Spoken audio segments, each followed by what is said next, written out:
Mutiara Hikmah Official, menyingkap hikmah di balik sunnah.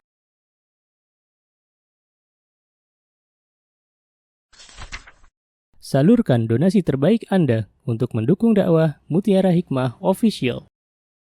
Mau haji yang gak pakai antri? Daftar sekarang, insya Allah 2024 berangkat. Gratis keberangkatan umroh sebelum haji. Dibersamai oleh Ustadz Hanan Yasir dan juga Ustazah Imro'atul Azizah. Buruan daftar sekarang juga, sebelum harga naik.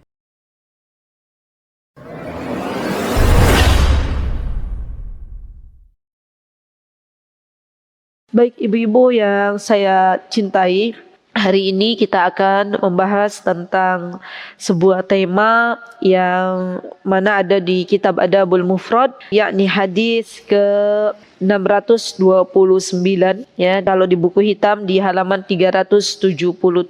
Boleh silakan dibuka. Hari ini kita akan belajar tentang arti sebuah nama.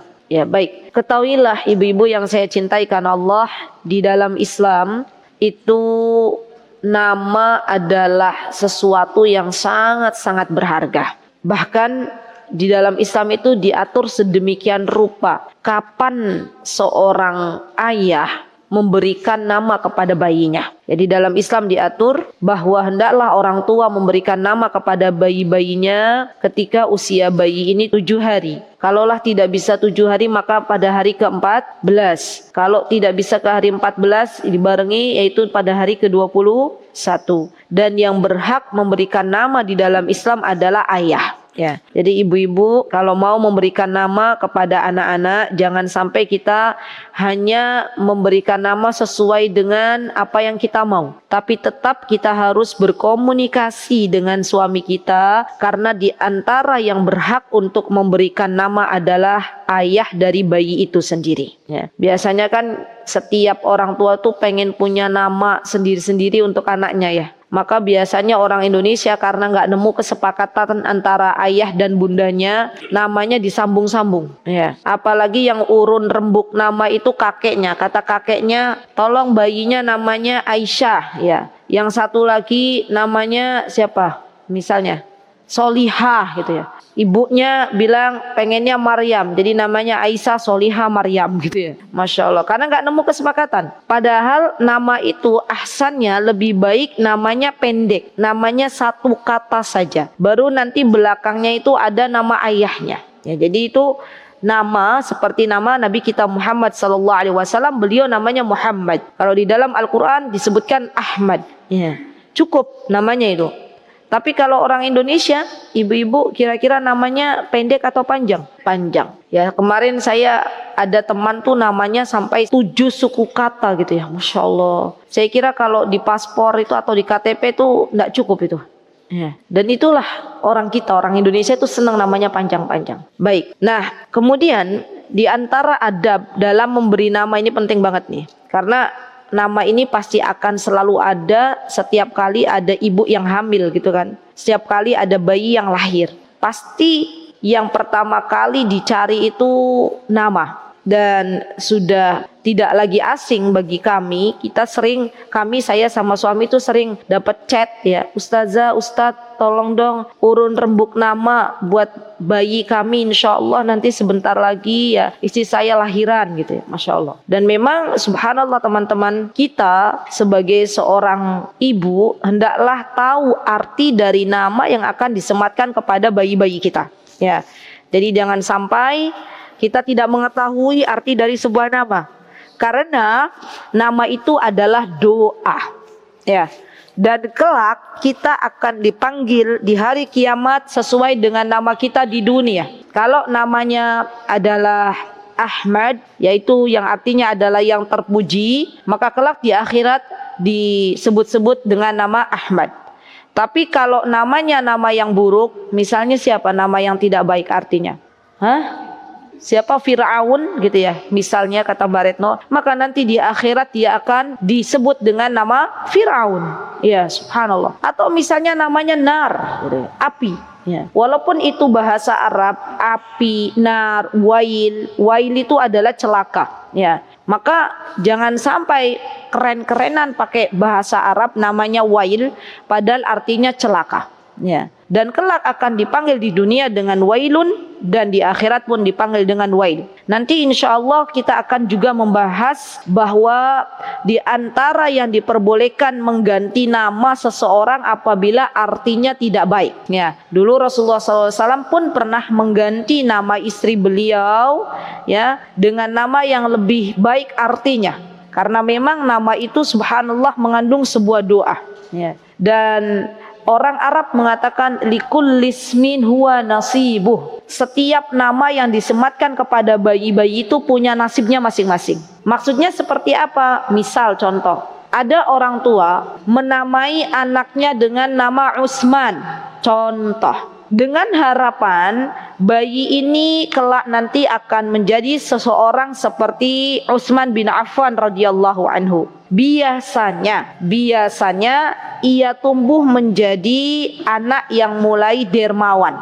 Kenapa? Karena memang orang tuanya harapannya nanti anaknya ketika besar dia seperti Utsman bin Affan. Atau misalnya ada seorang ibu, seorang ayah menamai anaknya dengan panggilan Aisyah, ya, dengan nama Aisyah. Harapannya anak ini menjadi anak yang cerdas, anak yang berilmu seperti ibunda Aisyah radhiyallahu anha.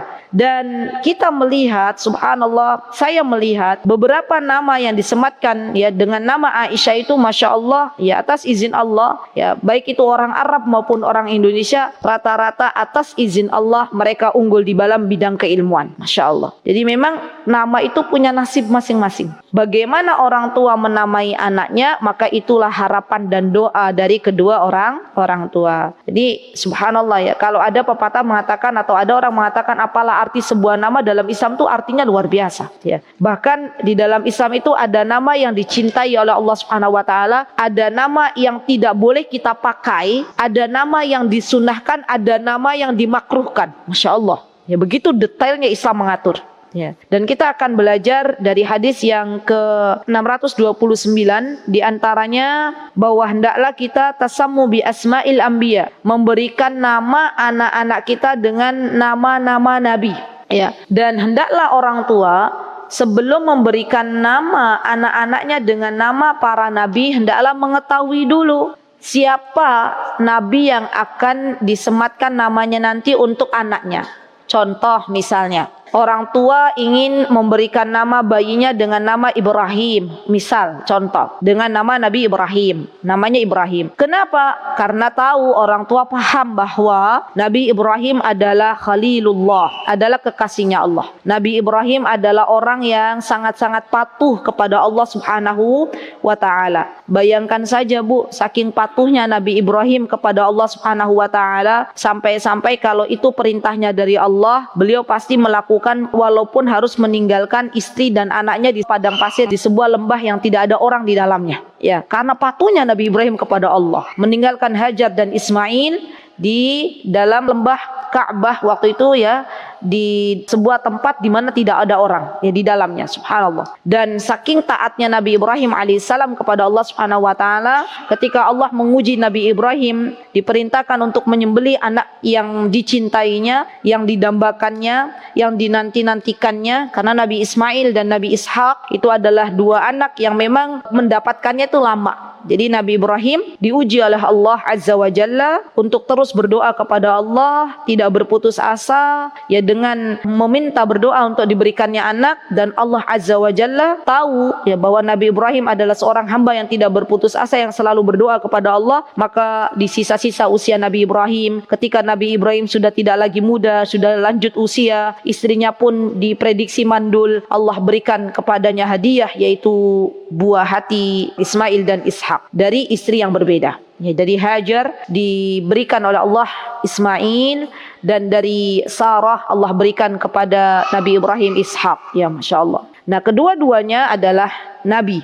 Ya, dan Nabi Ismail dan Nabi Ishak alaihi wassalam, mereka juga terkenal dengan orang-orang yang taat kepada Allah Subhanahu wa taala. Apa bukti yang menjadikan Nabi Ismail taat kepada Allah? Ketika ayahanda tercinta Nabi Ibrahim alaihissalam berkata kepada Nabi Ismail, "Wahai anakku, ya aku diperintahkan oleh Allah Subhanahu wa taala untuk menyembelihmu." Maka kata Nabi Ismail, beliau berkata kepada ayahanda tercintanya, "Ya abatif al ma tu'mar." Wahai ayahku, kerjakanlah apa yang diperintahkan oleh Rabbmu. Ya, satajiduni insyaallahu minas sabirin. Maka engkau akan dapati diriku termasuk orang-orang yang sabar. Lihat ibu-ibu, seorang anak dan ayah sama-sama taat kepada Allah Subhanahu wa taala. Jadi hendaklah kalau kita mau menamai anak-anak kita dengan nama-nama para nabi, kita paham dulu ya. Paham bagaimana kehidupan mereka. Belajar dulu. Mau menamai anaknya dengan Musa, dengan Nuh, dengan Idris, dengan Yahya misalnya, maka pelajari dulu siapa sebenarnya Yahya, siapa sebenarnya Musa, siapa sebenarnya Ishak, siapa sebenarnya Ismail,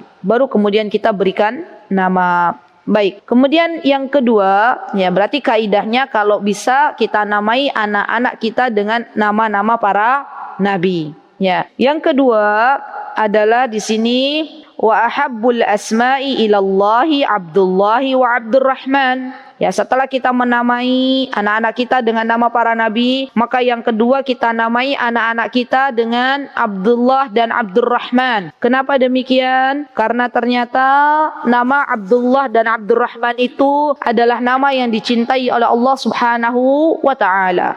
Masya Allah ya, Abdullah wa Abdurrahman. Dan kita tahu ya akhwat, bahwa ketika Rasulullah SAW memberitahukan kepada para sahabat bahwa ada dua nama yang dicintai oleh Allah Subhanahu wa taala, yaitu Abdullah dan Abdurrahman, maka kala itu para sahabat banyak sekali yang menamai anak-anak mereka dengan Abdullah dan Abdurrahman ya. Sampai-sampai nama Abdullah kala itu ya, saking banyaknya sampai-sampai para ulama memberikan penjelasan hanya ada 4 Abdullah yang terkenal. Saking banyaknya para sahabat menamai anak-anaknya dengan nama Abdullah. Kenapa demikian? Karena memang para sahabat itu subhanallah mereka terkenal memiliki kepribadian yang sangat-sangat luar biasa dalam menjalankan apa-apa yang diperintahkan oleh Nabi kita Muhammad SAW ya. Dan Abu Bakar As-Siddiq radhiyallahu anhu, beliau adalah orang yang memakai nama untuk putra-putranya namanya Abdullah dan Abdurrahman ya. Jadi Abu Bakar tuh punya putra yakni Abdullah ya, dan ada juga Abdullah berarti kakak beradiknya sama Asma. Ada juga yang nama putranya beliau Abdurrahman, itu kakak beradiknya sama ibunda Aisyah radhiyallahu anha. Karena memang Abu Bakar punya istri 4 ya, punya istri 4, ada Qutailah, ada Ummu Ruman, ada Asma binti Umais ya, itu istrinya Abu Bakar. Kemudian yang terakhir adalah istrinya beliau adalah Ummu Habibah, tapi bukan Ummu Habibah, istrinya Rasulullah SAW. Ada lagi, ya masya Allah. Jadi beliau Abu Bakar radhiyallahu anhu punya anak-anak yang dinamai anak-anaknya dengan Abdullah dan Abdurrahman, masya Allah. Baik. Nah, di sini juga yang ketiga kaidah nama itu wa asdaquha Harisun wa Hammam. Ya. Dan nama yang paling sesuai dengan karakter manusia adalah Harith dan Hammam. Ingat, pakai H, bukan pakai H. Nah, ini dalam bahasa Arab ini ngeri nih. Satu kata saja, satu huruf saja bisa merubah makna. Kalau hammam itu artinya kamar mandi. H. Ini kan pakainya H. Hammam. Ibu-ibu kalau salah menamai anak namanya hammam gitu ya. Maka artinya apa? Kamar mandi. Dan memang subhanallah bahasa Arab itu bahasa yang sangat luar biasa ibu-ibu. Maka dari itu ketika kita membaca Al-Quran, kita nggak boleh terjatuh dalam lahnul jali, kesalahan yang fatal, kesalahan yang bisa merubah makna, itu nggak boleh. Ya karena memang dalam bahasa Arab satu huruf nama atau satu huruf saja kita rubah hurufnya bisa jadi maknanya bisa salah. Ya. Jadi kata Rasulullah SAW yang sesuai dengan karakter manusia adalah Haris dan Hammam. Dan yang terjelek kata Rasulullah SAW, ini ingat-ingat ibu-ibu, jangan sampai menamai anak-anak kita dengan harb. Harb itu adalah peperangan, harbun ya. Dan murrah, ya, itu juga nggak boleh. Murrah dan harb disilang, nggak boleh ya. Harbun dan murrah itu nggak boleh. Karena itu sejelek-jelek nama. Baik. Dan boleh juga ya akhwat memberikan nama dengan nama orang-orang salih. Namun mohon untuk dicatat, namun orang solihnya ini sudah meninggal dunia. Saya membaca di kitabnya Syekh Mustafa Al-Adawi, kenapa kita tidak boleh memberikan nama dengan orang yang masih hidup? Karena kita tidak tahu akhir hidup orang ini seperti apa. Jadi kalau kita mau memberikan nama orang solih, pastikan itu orang solihnya sudah meninggal dalam keadaan husnul khotimah. Ya. Dan jangan memberikan nama kepada orang yang masih hidup, karena kita tidak tahu orang hidup ini dia akan Allah wafatkan dalam keadaan seperti apa. Ya. Jadi boleh misalnya kita ambil nama-nama para sahabat.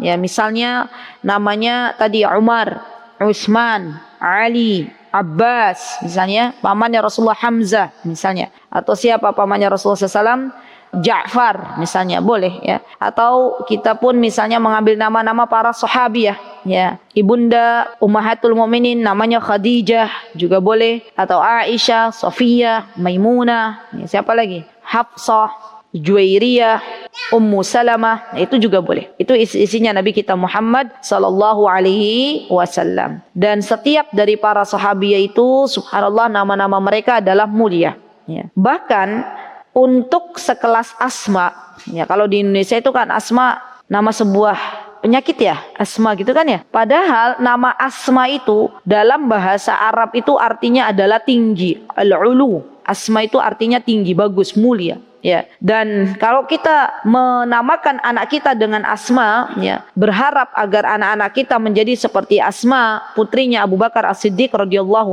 anhu, yang mana beliau diberikan gelar dengan Dzatun Niqatain, ya, Asma, putrinya Abu Bakar itu punya gelar ibu-ibu. Gelarnya apa? Pemilik dua ikat pinggang. Ya, kenapa? Karena waktu itu Asma lagi hamil bawa makanan untuk Rasulullah SAW dan ayahanda tercintanya. Beliau menaiki, ya, sebuah bukit yang terjal dan beliau menghantarkan makanan untuk kedua orang yang dicintainya. Ya, subhanallah. Jadi, dan Asma pun kalau ibu-ibu baca tentang kisah Asma, sahabiah Asma, Asma itu seorang wanita yang sangat-sangat pemberani. Ya, Masya Allah.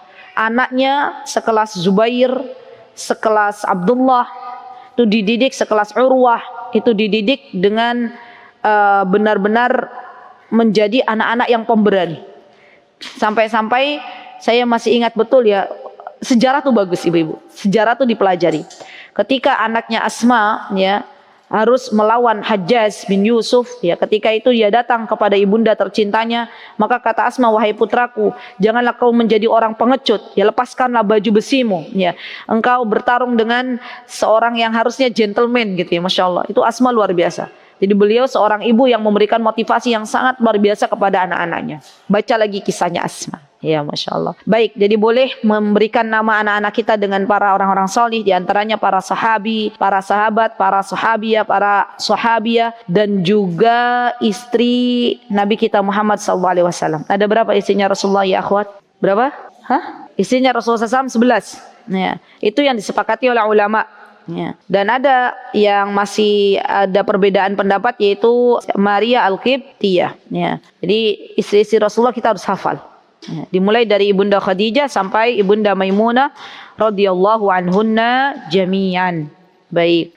Kemudian di hadis yang selanjutnya ini masih tentang nama.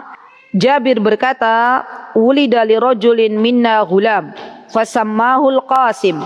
Ada seorang laki-laki di mana dia dikaruniai anak oleh Allah Subhanahu wa taala, seorang anak laki-laki, dan ia memberikan namanya dengan Al-Qasim. Faqulna la naknika Abul Qasim wala karama. Fa akhbara Nabi sallallahu alaihi wasallam faqala sammu ibnaka Abdurrahman. Maka kemudian kata para sahabat, kita berkata, kami tidak akan menjulukimu dengan Al-Qasim dan tidak ada kemuliaan bagimu. Lalu disampaikan kepada Nabi sallallahu alaihi wasallam dan Nabi pun berkata, namailah anakmu dengan Abdurrahman. Lihat teman-teman, kenapa nama Al-Qasim itu tidak boleh dijadikan sebagai kunyah, karena memang kunyah Abul Qasim itu hanya disematkan kepada Nabi kita Muhammad sallallahu alaihi wasallam, dan kita tidak boleh memberikan kunyah kepada seseorang dengan Abul Qasim. Jadi itu nama khusus spesial hanya untuk Nabi kita Muhammad sallallahu alaihi wasallam. Ada sebuah kitab yang sangat-sangat bagus teman-teman, ada di rumah saya. Itu kitabnya berjudul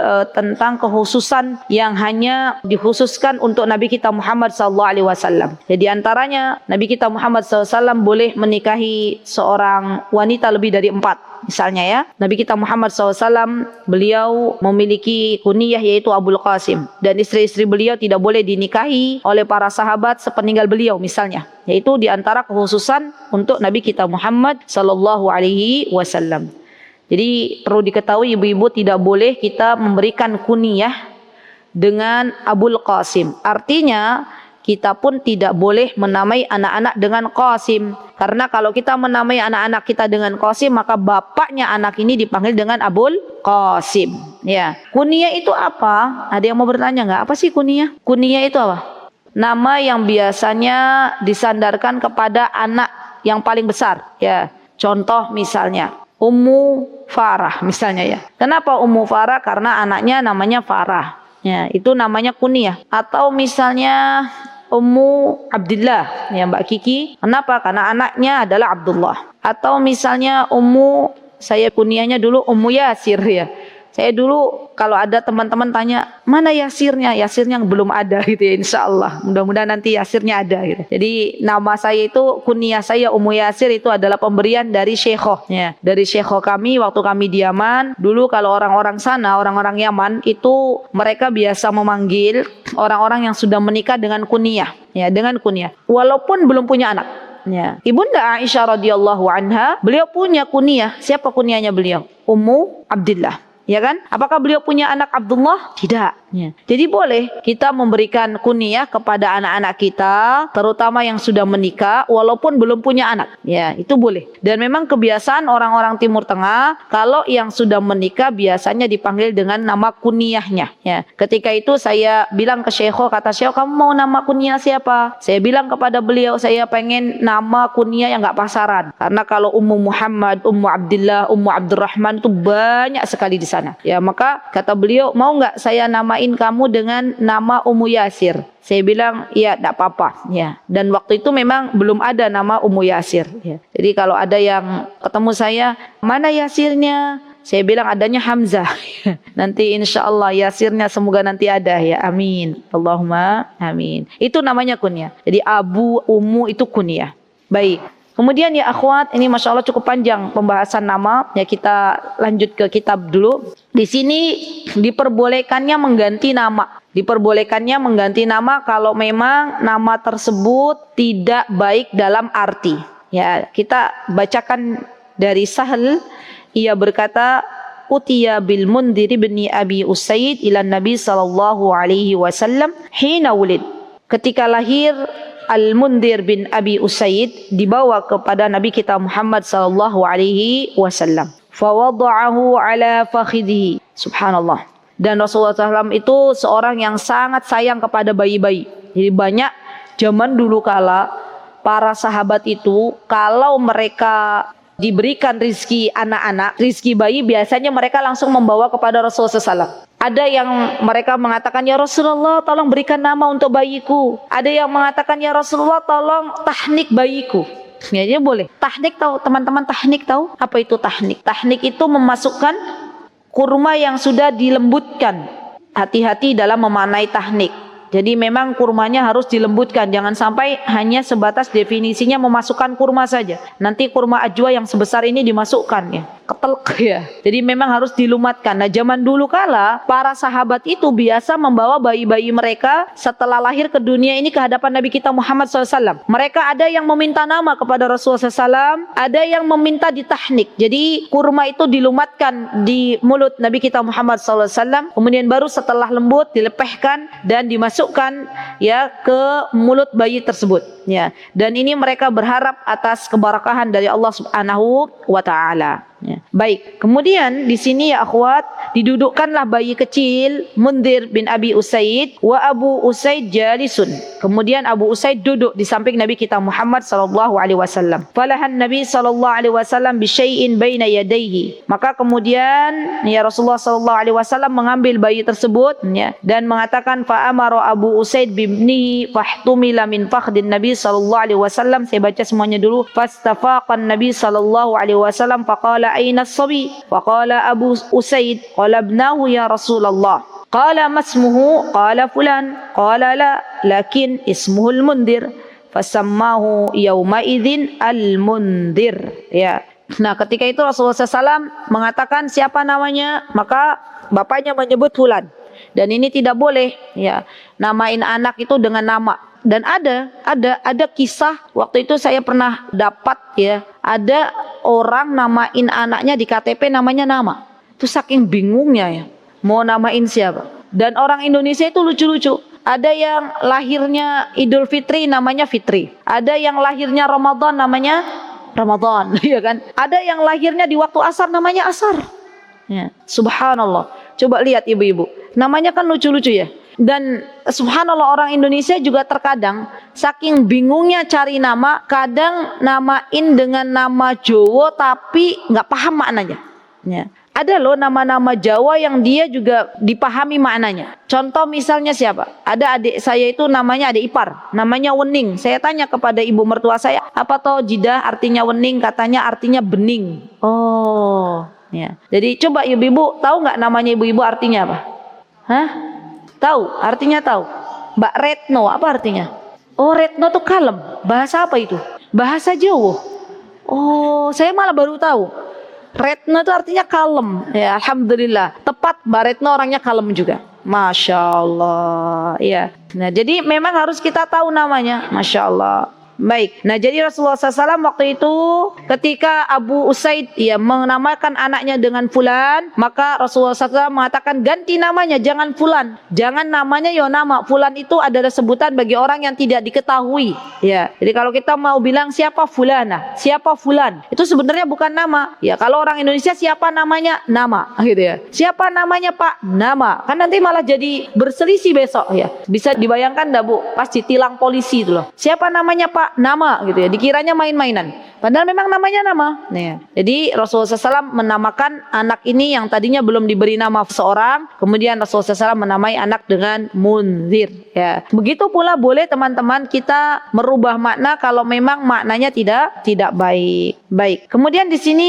subhanallah ada nama-nama yang memang diharamkan, tolong dicatat baik-baik. Di antaranya dalam hadis yang disebutkan di dalam kitab Adabul Mufrad, ada nama yang kita tidak boleh memakainya dengan sebuah nama Malikul Amlak. Nah, ini nggak boleh. Walaupun mungkin keren untuk sebagian orang, namanya bagus banget itu Malikul Amlak gitu ya. Tapi itu nggak boleh. Kenapa? Karena Malikul Amlak itu hanya milik Allah Subhanahu wa taala. Rajanya para raja. Itu Malikul Amlak. Ya, jadi memang ada nama yang kita tidak boleh pakai. Di antaranya adalah Malikul Amlak. Kemudian yang tidak boleh dipakai juga teman-teman, nama yang dia memakai nama hamba tapi disandarkan bukan kepada Allah. Itu tidak boleh. Contoh, kalau tadi Abdullah, Abdurrahman, boleh atau tidak? Boleh, karena kan hambanya Allah, hambanya Ar-Rahman, hambanya Allah. Yang tidak boleh adalah pemberian nama dengan kata Abdun, tapi disandarkan bukan kepada Allah. Contoh, Abdul Ka'bah. Nah itu nggak boleh. Hambanya Ka'bah, tidak boleh. Abdul Uzza, itu tidak boleh. Abdul Hajar, hambanya batu misalnya, ya itu nggak boleh ya. Jadi ada nama Abdun tapi tidak disandarkan kepada Allah Subhanahu wa taala ataupun nama-nama Allah dari nama-nama Allah Asmaul Husna, maka itu tidak diperbolehkan. Sampai kita tidak boleh menamai anak-anak kita dengan kata Abdur Rasul ya. Abdur Rasul itu hambanya para rasul, itu nggak boleh. Abdul Muhammad, itu juga nggak boleh. Abdun Nabi, itu juga nggak boleh ya. Jadi kata Abdun itu harus disandarkan kepada Allah Subhanahu wa taala. Baik. Yang ketiga, tadi yang pertama tidak boleh menamai anak-anak dengan Malikul Amlak. Yang kedua tidak boleh menamai anak-anak dengan kata Abdun, dengan kata hamba tapi disandarkan kepada makhluk. Itu tidak boleh. Harus disandarkan kepada Khalik, kepada Allah Subhanahu wa taala. Yang ketiga ya akhwat, tidak diperbolehkan menamai anak-anak kita dengan nama-nama Allah atau yang semisalnya. Jadi nggak boleh ada bayi namanya Allah, itu nggak boleh. Kalau ada sampai bayi namanya Allah harus dirubah. Atau namanya Ar-Rahman, itu juga tidak boleh. Hati-hati ya. Ar-Rahman, Al-Khaliq ya. Jadi bagaimana kalau ada namanya Rahman? Harus Abdurrahman. Kan ada tuh orang Indonesia namanya Rahman. Rahman, ada nggak pernah dengar nggak? Namanya siapa? Rahman gitu ya. Maka harus disandarkan kepada Abdun, Abdurrahman. Ya hambanya Ar-Rahman, hambanya Allah Subhanahu wa taala. Khalik, namanya Al-Khalik atau Khalik, boleh tidak? Tidak boleh. Harus dirubah. Siapa rubahnya namanya? Abdul Khalik. Ya. Atau misalnya apa namanya Allah yang lain? Siapa? Al-Jabbar, namanya Jabbar gitu ya. Namanya siapa? Dek Jabbar gitu ya, nggak boleh. Namanya Abdul Jabbar. Ya, Masya Allah, harus ada abdunnya. Jadi nama yang di situ artinya adalah Allah atau yang semisalnya dari asma-asmanya Allah, dari nama-namanya Allah, itu harus didahului dengan kata abdun. Ya, tidak kemudian kita menamai mereka dengan nama Allah. Ibu-ibu orang Indonesia itu saya ingat betul ya, dan saya paham betul orang Indonesia itu suka memanggil nama orang itu dengan singkat ya. Iya nggak ibu-ibu? Namanya Abdullah, bagus dipanggilnya Dul. Ya. Iya nggak? Namanya Abdurrahman, dipanggilnya Rahman. Itu nggak boleh. Betul. Abdurrahman itu bagus. Jangan dipanggil dengan Rahman. Berarti kalau kita manggil anak ini dengan Rahman, berarti kita manggil Allah. Dan itu tidak diperbolehkan. Ya, hati-hati ya. Kadang kita orang Indonesia itu tidak tahu nama bagus-bagus panggilannya siapa gitu. Masya Allah. Sampai kawan saya itu pernah bilang ke saya biar anak saya itu nggak dipanggil macam-macam deh, nggak dipanggil yang aneh-aneh oleh teman-teman. Saya namain anak saya dengan nama yang sesingkat-singkatnya. Siapa mbak namanya? Namanya Ukasah. Ya, pengennya teman saya itu anaknya dipanggil Ukasah, tapi tetap saja dipanggilnya Uk. Ya, uk gitu ya. Nggak tahu, wallahu taala alam. Padahal kalau yang saya tahu ya di Timur Tengah itu yang namanya dipanggil dengan namanya gitu ya. Tidak disingkat. Baik, ada berapa berarti nama yang tidak boleh kita pakai? Ada 3. Malikul Amlak, nama dengan nama Allah gitu ya, dan juga dengan nama yang terkandung sifat nama Allah, dan kata abdun harus disandarkan kepada Allah Subhanahu wa taala. Baik, kemudian di sini kita tidak boleh juga memberikan nama dengan nama-nama berhala. Itu nggak boleh. Hati-hati ya teman-teman. Nama dengan nama berhala itu tidak diperbolehkan di dalam Islam. Yang kelima, tidak boleh memberikan nama dengan nama yang menjadi ciri khas orang kafir. Ada pemain bola gitu ya. Contoh, pemain bola tapi bukan orang muslim. Dia orang non muslim. Karena dulu ibunya waktu mengandung sukanya nonton bola, ya. Akhirnya dia ngefan ke salah satu pemain bola. Ada nggak orang Indonesia yang begitu? Ada kan? Banyak katanya ya. Terus lahirlah anak bayi owe. Namanya siapa? Ronaldo misalnya ya. Ibu-ibu yang bilang ya.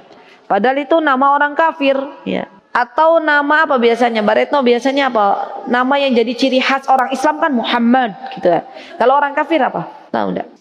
Vincent, itu nama khas orang kafir ya. Vincent. Saya kenapa tanya ke Mbak Retno? Karena kan Mbak Retno suaminya orang sana, jadinya paham ya. Vincent ya Mbak. Tapi itu ciri khas orang kafir bukan? Oh, suka ya mereka menamai anak-anak dengan Vincent, sebagaimana orang Islam suka menamai dengan Muhammad gitu ya. Ya, jadi nama yang memang ciri khas orang-orang kafir itu tidak boleh kita pakai. Ya, hati-hati ibu-ibu. Daripada kita ngefan dengan pemain bola yang dia bukan non-muslim, padahal kita sebagai orang Islam, maka jangan sampai menamai anak-anak kita dengan nama-nama orang-orang kafir. Juga tidak boleh menamai anak-anak kita dengan nama syaitan. Hati-hati. Namain anaknya Ifrit, itu tidak boleh. Ya. Contoh, tidak boleh. Ya, kenapa? Karena Ifrit itu adalah nama syaitan. Atau namanya syaitan tuh ada Hinzab, itu nama syaitan. Hinzib atau Hinzab, itu juga tidak boleh. Syaitan yang biasanya suka memporak-porandakan hubungan suami istri ya. Itu ada Ifrit, itu tidak boleh juga. Jasim, itu juga tidak boleh. Jasim ya, Jasim itu juga nggak boleh. Tulis Bu. Mbok menawi nanti malah anaknya Jasim gitu ya. Nauzubillah, itu tidak diperbolehkan. Jadi yang mengandung nama-nama syaitan itu tidak diperbolehkan. Masya Allah ya. Jadi arti dari sebuah nama dalam Islam itu luar biasa. Masya Allah. Dan juga ibu-ibu yang terakhir adalah nama-nama yang memiliki arti dengan doa yang tidak baik. Kayak tadi wailun, celaka, itu tidak boleh ya. Kenapa? Karena nanti setiap kali ada orang memanggil dia wail, itu celaka. Ya. Padahal nama itu adalah sebuah doa. Baik. Kemudian hadis yang selanjutnya disebutkan di dalam Kitab Sahih Adabul Mufrad dari Talq ibnu Habib berkata, kuntu asyaddun nasi takdziban bisyafa'ah fasaltu Jabiran faqala ya Tulayq sami'tu Nabi sallallahu alaihi wasallam yaqul yakhrujuna minan nari ba'da dukhul wa nahnu naqra'u alladhi naqra'. Ya, di sini syahid dari hadis ini atau syahid dari perkataan Talq ibnu Hubaib adalah namanya Talq disebut dengan Tulayq. Jadi kita boleh memanggil nama anak-anak kita dengan ditasghir, dengan dipanggil dengan wazan misalnya fu'ail, ya wazannya fu'ail. Contoh misalnya, biasanya orang Arab itu kalau yang namanya Ahmad atau Muhammad dipanggilnya dengan Humaid, itu boleh. Humaid. Atau Aisyah Ayyush, itu juga boleh. Atau Umar Umair, itu juga boleh. Atau Hamzah Hamuzi, itu juga boleh. Atau Fatimah Fatum, itu juga boleh.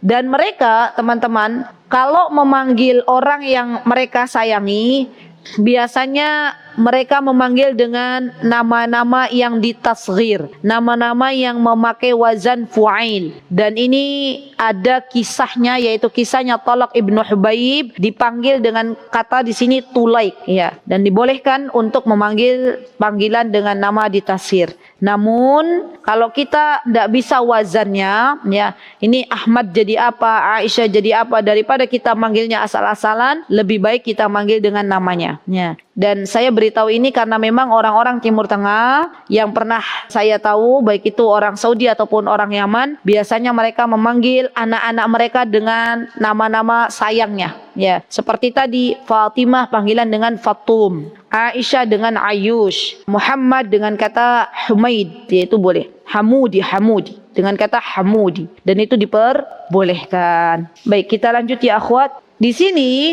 Rasulullah sallallahu alaihi wasallam pernah mengganti nama Asiyah. Apa arti Asiyah? Asiyah, hati-hati ya, nggak boleh namanya Asiyah. Apa itu Asiyah? Orang yang bermaksiat. Kan dari kata maksiyah.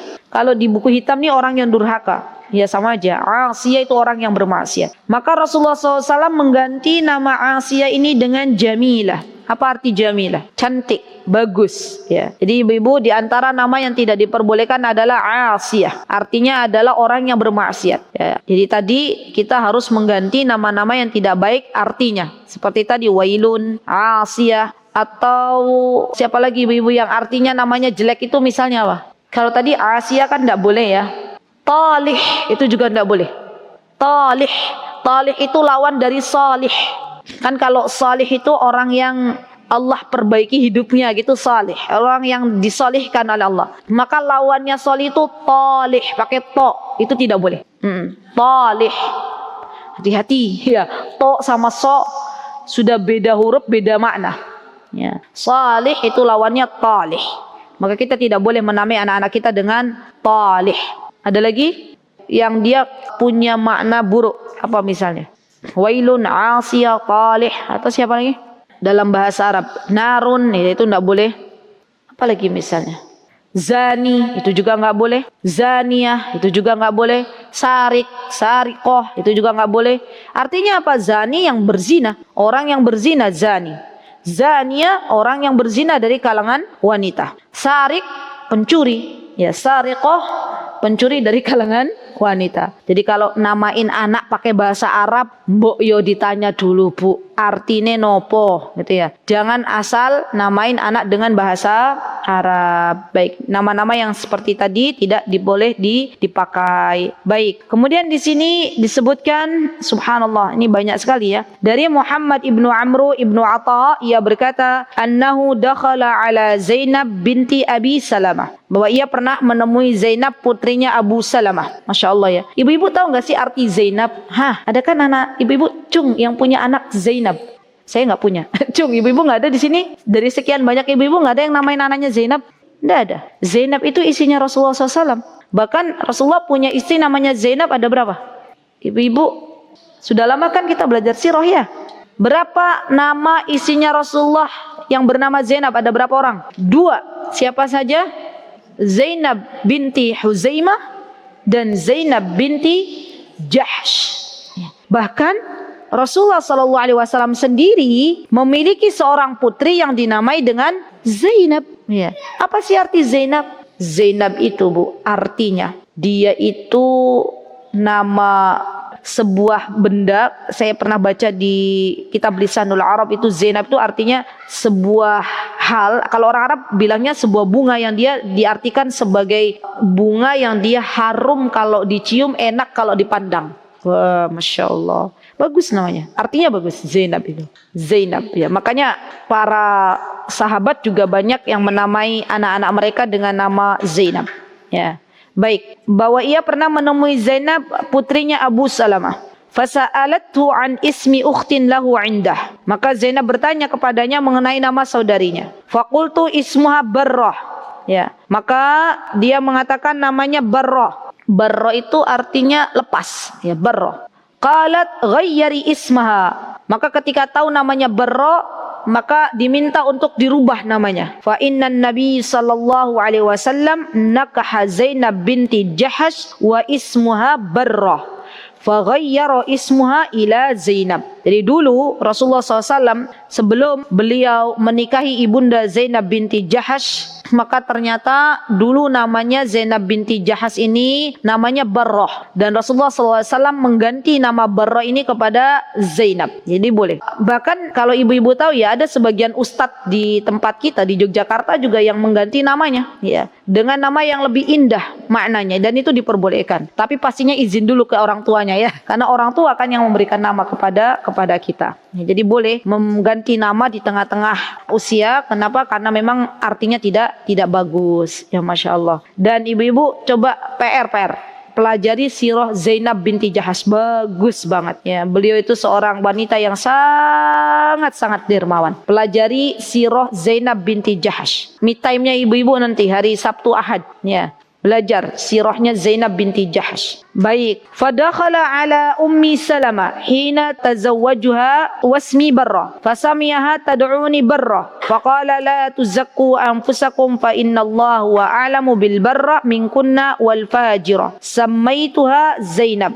Bil birra. Birra artinya birra di sini berarti kebaikan. Nah, ini juga enggak boleh. Menamai nama kalau yang di sini artinya berbirrah di sini kalau dikaitkan dengan fajira berarti birroh di sini kebaikan dan keburukan. Fajir itu keburukan. Dan tidak boleh kita namain anak-anak kita dengan fajir atau fajiroh, nggak boleh. Karena artinya keburukan. Fajir itu tidak boleh. Begitu pula namai anak dengan barrah atau birrah, itu tidak boleh. Kenapa? Katanya di sini fala tuzakku anfusakum. Janganlah engkau zakku itu mensucikan diri kalian sendiri, karena Allah Subhanahu wa taala tahu mana yang baik, mana yang buruk. Samaiha Zainab, maka dirubahlah namanya jadi Zainab.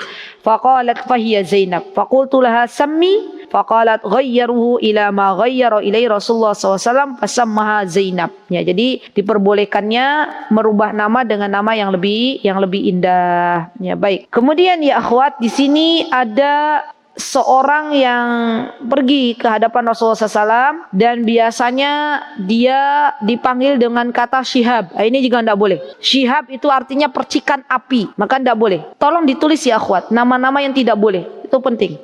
Tadi fajir, fajiroh itu tidak boleh.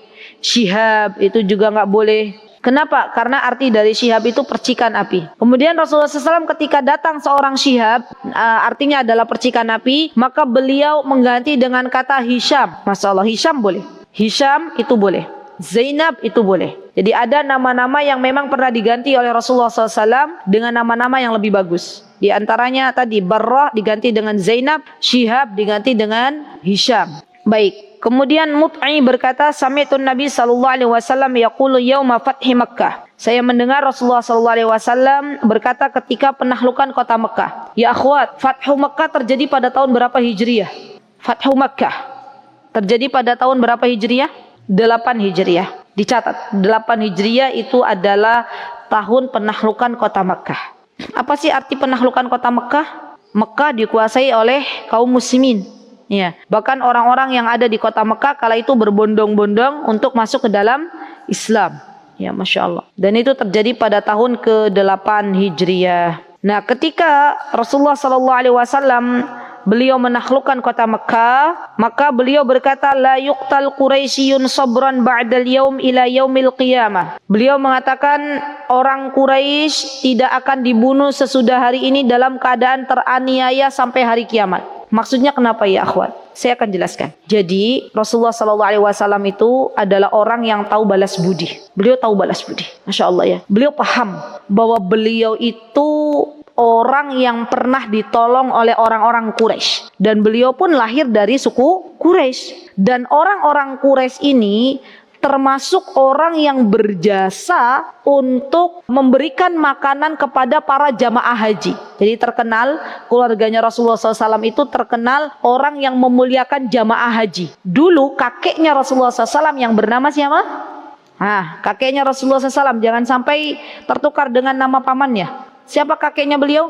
Abdul Muttalib, ya, bukan Abu Talib. Abdul Muttalib, waktu itu kebiasaan beliau adalah membuat makanan yang dibagi-bagikan kepada para jamaah haji dan menyediakan minuman, yaitu kebiasaan orang Quraisy.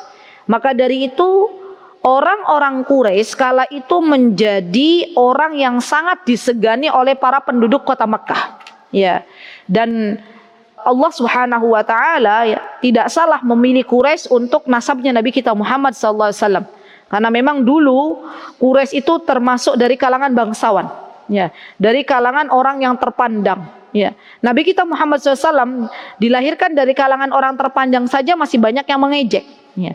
Ketika Rasulullah SAW memberitahukan bahwa dirinya adalah seorang Rasul, bagaimana kalau Rasulullah SAW beliau berasal dari kalangan orang-orang yang tidak terpandang? Masya Allah. Maka dari itu Rasulullah SAW woro-woro bilang ke orang Mekah, tidak diperbolehkan kita membunuh orang Quraisy, menganiaya orang Quraisy sampai pada hari kiamat sebagai balas budi Rasulullah SAW kepada keluarga besarnya. Sampai-sampai Rasulullah waktu itu, ya, berkata di penaklukan kota Mekah, barang siapa yang pengen aman, tidak dianiaya, tidak didolimi, maka masuklah ke Ka'bah. Dan Rasulullah SAW mengatakan kepada para sahabatnya, tidak diperbolehkan kalian memerangi orang yang memang sudah menyerah. Jadi Islam itu luar biasa loh. Dalam peperangan itu ada syarat-syarat yang dikemukakan. Tidak boleh bunuh anak-anak, tidak boleh bunuh orang tua, tidak boleh bunuh wanita-wanita, gitu kan. Tapi kalau orang-orang kafir, mereka menyerang kaum muslimin, apa yang terjadi? Mereka bunuh orang-orang tua, mereka bunuh anak-anak kecil, mereka nyun sewu, mereka perkosa gadis-gadis muslimah.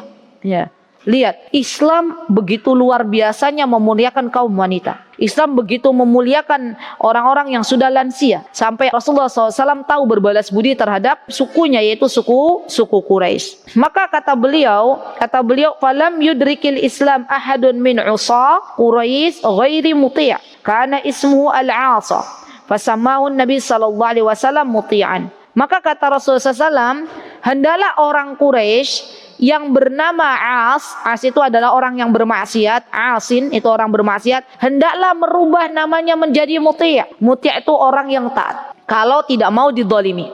Ya, Masya Allah. Jadi nama itu punya tanda gitu loh.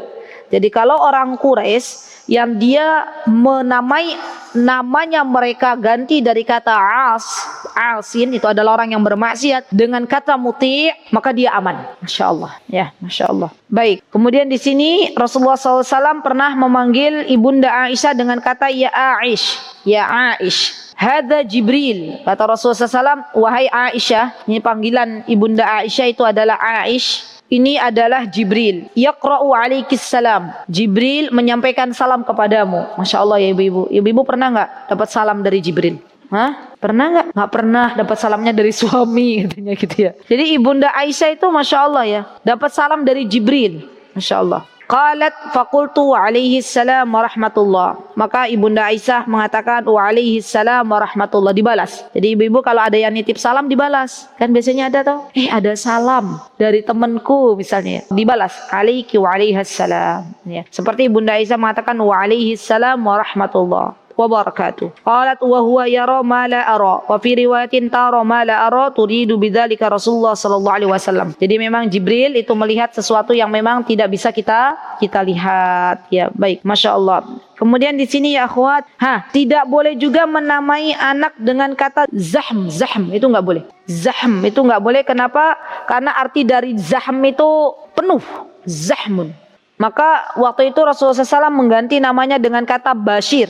Bashir itu kabar gembira. Bushra. Bushra boleh Bushra. Baik, ini sudah ya. Barra ini tidak boleh. Termasuk Ibunda Juwairiyah. Ibunda Juwairiyah, teman-teman tahu nggak siapa Ibunda Juwairiyah? Ummahatul Mukminin, ya kan? Istrinya Rasulullah SAW. Apa kelebihan Juwairiyah? Setiap istri Nabi itu punya kelebihan masing-masing. Kalau Ibunda Khadijah punya harta banyak diinfakkan di jalan Allah. Kalau Ibunda Aisyah, beliau seorang yang ahli ilmu. Kalau Juwairiyah ini apa? Apa kelebihan beliau? Sehingga Rasulullah SAW memilih beliau sebagai seorang istri. Teman-teman tahu Juwairiyah ini, Ibunda Juwairiyah ini adalah putri dari kepala suku. Ya, putri dari kepala suku. Jadi waktu Ibunda Juwairiyah ditawan oleh kaum muslimin kala itu, maka ketika itu Rasulullah SAW memerdekakan Ibunda Juwairiyah dengan menikahinya sebagai seorang istri.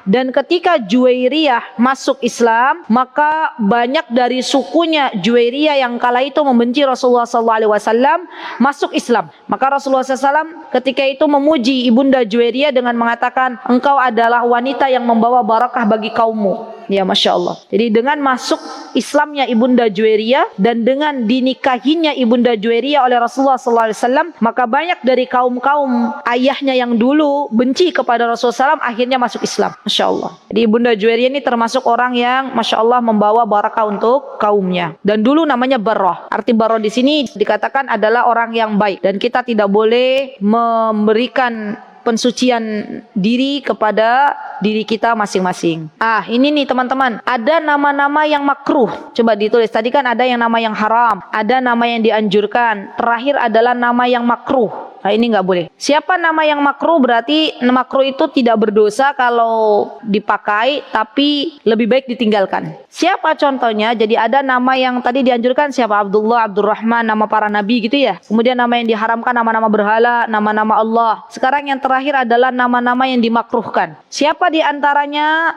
Kalau menamai anak dengan barakah, itu makruh. Kalau menamai anak dengan Nafi' itu makruh. Saya akan jelaskan kenapa makruh. Kalau menamai anak dengan Aflah itu makruh. Makruh itu apa? Makruh itu kalaupun dikerjakan tidak berdosa tapi ditinggalkan lebih baik. Ya. Apa tadi? Nafi', barakah, Aflah. Kemudian Rafi' di sini juga makruh. Yuqalu hahuna barakah fa yuqalu laysa hahuna faqbadun. Kenapa ya akhwat? Kenapa nama-nama tersebut makruh?